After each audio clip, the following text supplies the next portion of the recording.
Getting a gun has never been easier, at least not according to former gang leaders and criminals. By some accounts, you can get a gun on the streets in fewer than 2 hours, and they aren't coming off store shelves. Well, they're being smuggled in because people that want to possess them do not register firearms. They're criminal, mainly gangs, but they're illegal firearms that are much easier to acquire from the United States.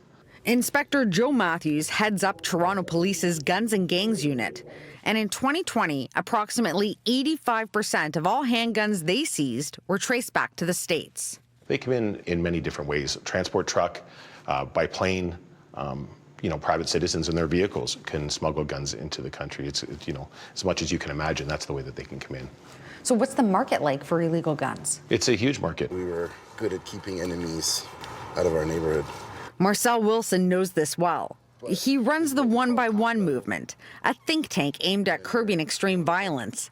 It's a program he launched after years as the head of a Toronto gang. We use the car method.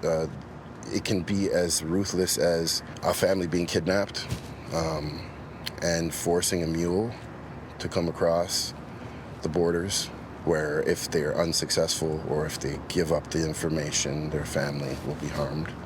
Now, as far as getting it across, we have such an open border, but we used several different avenues of doing that, and some were like tricked out cars that have special compartments where you might have to turn the volume knob 3 times to the left and hit the horn, and literally your dashboard will drop out, and there'll be a compartment with like some special lining that the scanners couldn't read, so they're becoming more sophisticated in the methodology, but it's kind of still the same.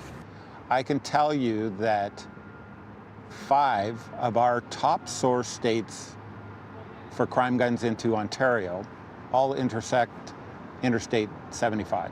Detective Scott Ferguson works alongside American law enforcement, RCMP, and border officers with a focused mission: trace the guns used in crimes.